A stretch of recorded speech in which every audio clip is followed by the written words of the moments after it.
So it's wonderful that we're able to do three things simultaneously. We're able to have this meeting together in person at the Armstrong test facility. We're able to live stream it to the YouTube audience, everyone that's interested in this event, and we're also able to make it available to the Zoom audience for the registered remote attendees.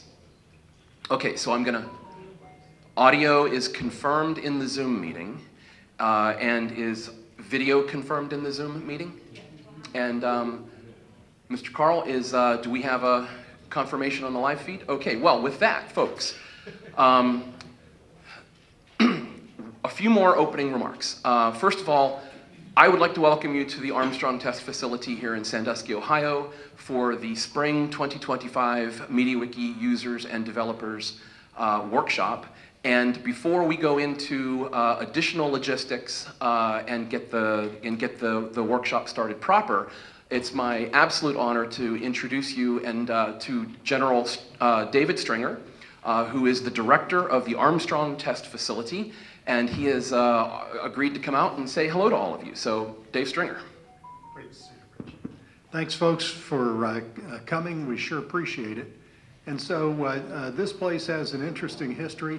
It was born originally as a high explosive site before World War II. So in April of 1941, the U.S. Army Corps of Engineers grabbed 41 farmers worth of land, 8,700 acres, and by 3 days after the attack on Pearl Harbor, they had produced their first load of high explosive. So how do you do that? You do that with minerals from the Mesabi Range in northern Minnesota or the Upper Peninsula in Michigan, watered down, barged down through the Great Lakes, electrical power, so we have a 100 megawatt power grid that doesn't impinge on the civil grid when we operate it, water to systems taking up to 34 million gallons a day out of Lake Erie. Those were transferred to the local civil authorities, basically for us to avoid the $48 million bill to rehab them, and what they get out of it is deep water access to Lake Erie for industrial development. And then the last is people, 3,000 workers, many of them women, all of whom walked off the job after the victory over Japan, and happily so. So then nothing happened here for 11 years, and they broke ground for a nuclear reactor to test how did materials behave under radiation. And so this was for a nuclear-powered airplane, canceled about the same time the reactor opened, and a nuclear-powered rocket engine, a great technical success, but canceled for budget reasons in 1973. So starting in 1959 and for the decade of the 60s, many test facilities were built here.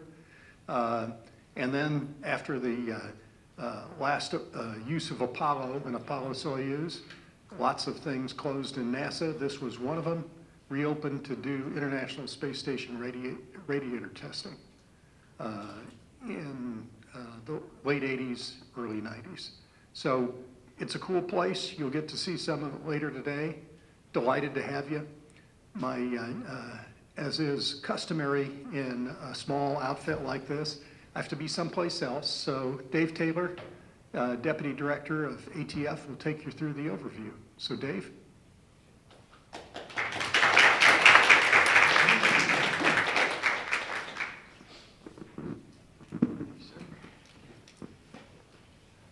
Okay, well, good morning, everybody. Welcome again. So I'm the other Dave. That's how I'm known around here. Smart Dave. Okay, lesser known that way. So Dave already gave you a little bit of the history of the place, so I won't go into a whole lot of that. But what we do today out here, and there's an overview of the place. Well, actually, before I do that, so I brought a little bit of show and tell. Dave mentioned the explosives factory that was here in the war, during the war, and what they made out here was TNT and pentolite, if you know your explosives, and it was actually in flake form, looked like soap flakes, and it was shipped out in these crates. So we still have a few of these crates sitting around here from the 40s. But it was a very busy place during the war years. And then later with the nuclear reactor, which Dave didn't mention, is gone, in case you're curious. It used to be up here on the north end of the station. It was actually demolished in 2013. And so that's actually a large duck pond right now.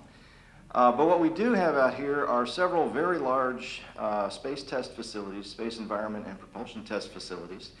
Those of you who are here are going to have an opportunity to go on a tour, I think this afternoon, correct? And you'll get to see at least two of the largest ones that we have out here. But our mission out here is pretty simple. We do space environment and propulsion testing. So we basically simulate the space and or launch environment, and we give spacecraft developers, rocket developers, engine developers a place to come and actually try their hardware out, test it out in the simulated environment that it's going to actually operate in. Why does that matter? Well, this is very complex work that we do. There's a lot riding on it. Even an unmanned mission is going to cost hundreds of millions of dollars, possibly billions these days. Of course, if you have people that are involved in the system, there's even more riding on it. So it's very important that we give folks an opportunity to test this hardware out here on the ground. And you'll see, those of you who get the opportunity will get to go out and take a look. There are some very, very impressive test capabilities here.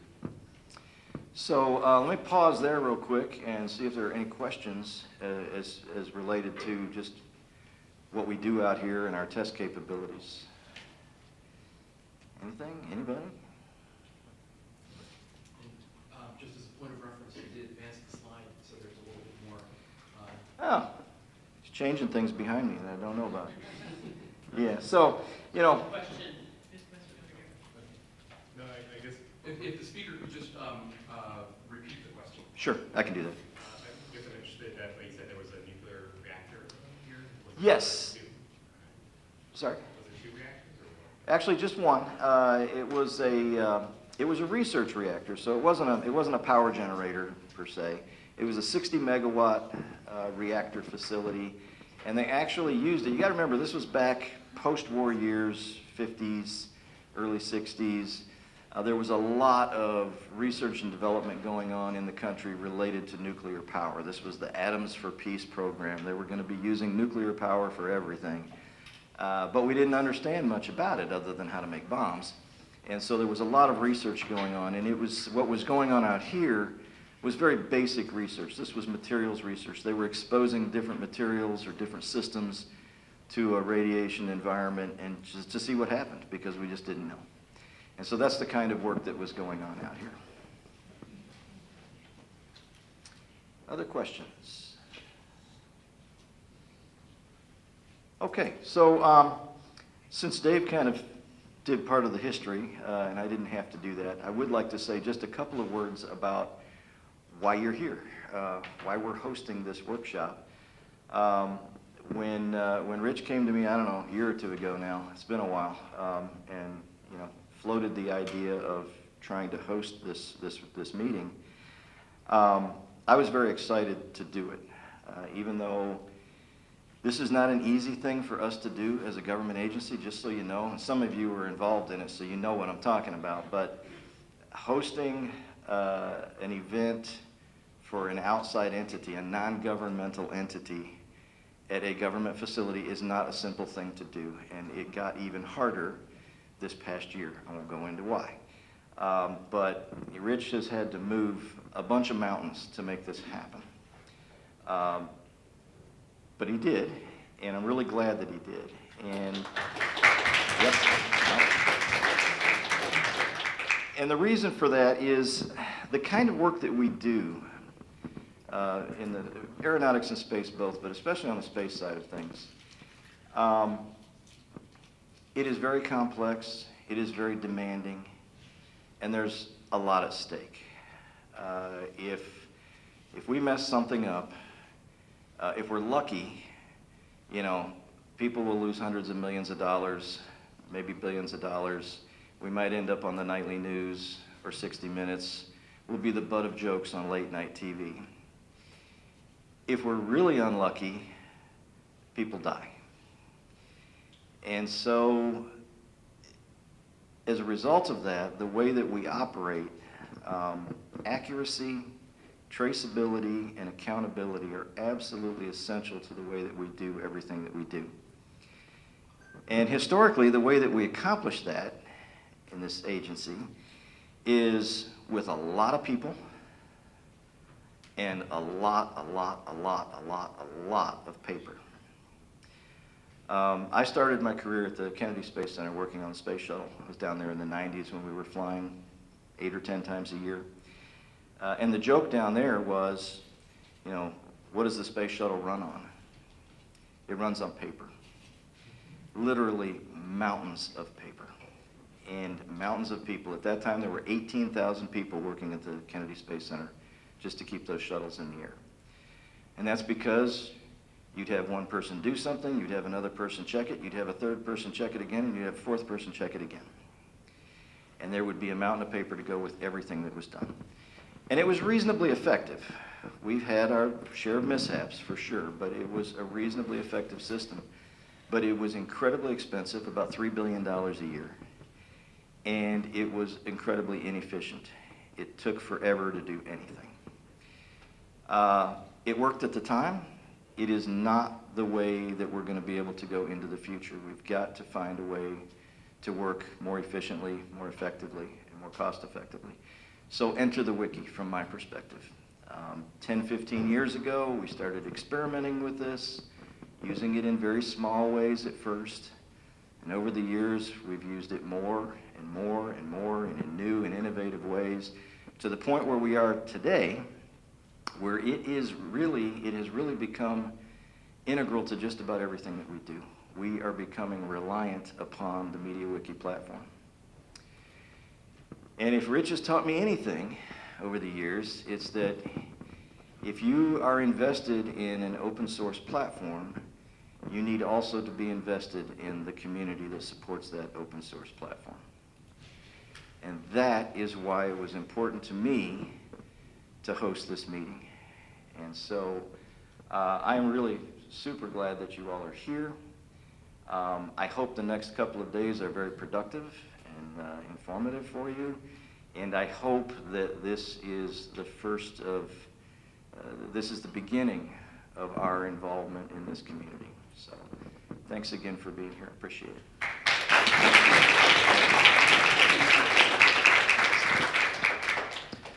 Thank you, DaveE.Taylor. Okay, so we're going to transition to the MediaWiki portion of our meeting, and if I could invite, I'm going to get Jeffrey Wang to come out with me, and we have just some obligatory logistic announcements. So I'll start first and simply say, you are in the assembly room of the engineering building at Armstrong Test Facility. In the event of a significant emergency, out these doors and to the left is where we will all muster to exit the building. In the event of a mild personal emergency, out those doors and around the corner are the restrooms. And so that, another logistic item that we have today is, if you are registered, please know that when you arrived at Armstrong Test Facility and you got your visitor's badge, that's one of 2 badges that you need. The other is your registration badge. And so on the back table in the back of the room, we have all of your names for attending the workshop. And some of us are going to be wearing 2 badges today. If you have your badge, if you got your badge this morning and you're in here, the good news is that badge should be good for the rest of the week, and so you don't have to do the badging office tomorrow morning. Feel free to just come right in. And if you are registered to attend the workshop, double check your choice of registration tickets, because some of them include t-shirts that we had made, and some of them include the lunches that we're going to try to provide for the registered, for those who have that registration ticket. Those are my logistical comments, and I'll turn it over to Jeffrey now. Thank you so much, Rich. Thank you all so much for coming here. So from our side, for the workshop organizers, we have, hopefully you've seen the breakfast in the back table. Lunch will be served every day from 12:30 to 1:30. We have a buffet-style lunch today and tomorrow, and for Friday we have box lunches because that's usually our create camp slash just create camp day. And you know, some people might need to leave early, and others people just need to focus on hacking away. So that's what we have. We have enough food for 30 people with a few vegetarian options. So just let us know if you need any additional accommodation, and we'll try our best to get it to you. There's also drinks in the back. We will have a red cooler over there that's going to contain, soda pop, Waterloo sparkling water. It's the nice kind, and Poppy, is it? So we have a wide variety of beverages for you. There's also the coffee machine in the back, the Keurig, what do you call it, K-cups. Those are all free for us to use, even if you don't work at NASA, so feel free to do that. The Wi-Fi password, I hope everyone has been able to get that. It is on the easel in the back. You just use that information to log into the NASA Connect Wi-Fi. And then for anyone who has brought a guest here, today, this evening will be the tour starting at 5:30, is that correct, Rich? We're going to muster here at 5. Okay, we will congregate at 5 here. And that includes the guests, right? So very, very important. If you have a guest who is not on campus right now, they need to get to the visitor badging center where you got your badge today by 3:30 today. After that, it will close, and they will not be able to enter. And guests cannot enter at all after 6. So if you have a guest, please tell them to go there by 3:30. If you absolutely need a shuttle service, let me know and we can arrange something. But I don't know if we have any guests here. And then there's one person who should be bringing a minor, so they will still be required to get a badge, but they don't need to show any ID for that. That's what the badging people told me. And then only the person who has the badge can pick it up. So you can't pick up a badge for somebody else. Are there any questions about that? Yes, Daniel? So just to confirm, get to the badging office by 3:30, pick up your badge, spend an hour and a half having fun, and then come here to this building at 5? Be here at 5. Have your badge before 3. Have your badge before 3:30. Be here by 5. Thank you. Yeah, and also when you say have fun, I want to make it very, very clear that NASA has been very grateful or kind to let us come here, and we're very grateful for the opportunity.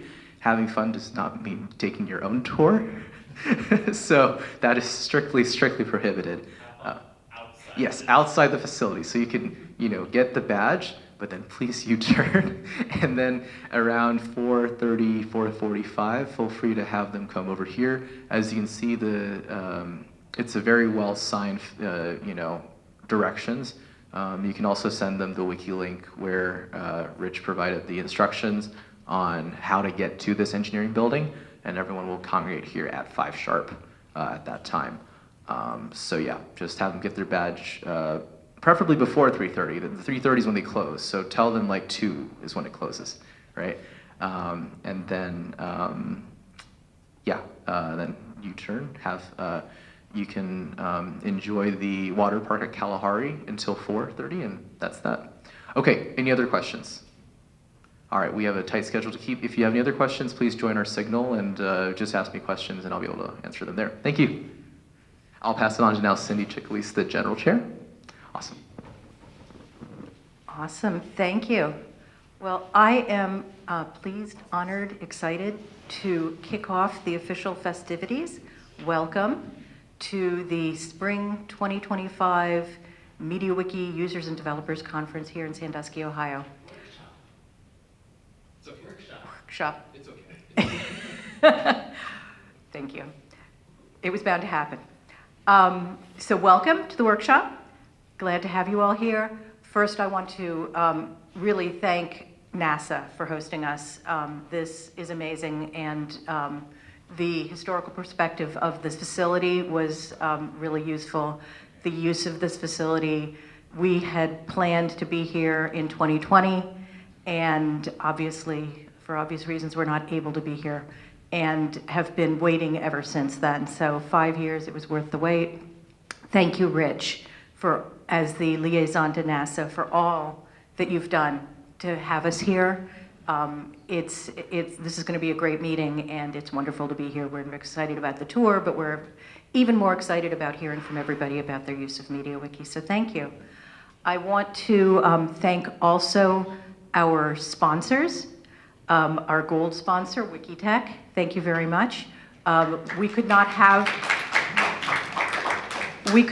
these events without the sponsorship. Well, we could, but we'd all be hungry. In this case, NASA was very kind to donate the facilities, but many times we actually have to pay for the facility as well. There are costs associated with having these events, and so we very much appreciate the sponsorship. So WikiTech was our gold sponsor. We also had 2 silver sponsors, WikiWorks. Your own is here. And Professional Wiki, remotely, sponsoring from Europe. And then 2 bronze sponsors, Wikibase Solutions and Blue Spice, also known as Hello Welt, Blue Spice MediaWiki. Thank you for their sponsorship. And then some in-kind transportation and video conferencing support from MyWikis, from Jeffrey. So thank you all for the sponsorship. We also would not have been able to hold this event without the hard work of a lot of people. And I want to thank the conference committee who worked together to make this event. So had support I was the general chair, program chair, Yaron Koren. You'll be hearing a lot from him. He's going to be our master of ceremonies. The registration chair, Brian Hildebrand. Local chair who arranged for all the food and all of the events associated with this, Jeffrey Wong. The sponsorship chair, Ike Hecht, thank you very much. And advertising chair, Bernhard Kurbina, and the finance chair, Erik-Jan Van Karkeren.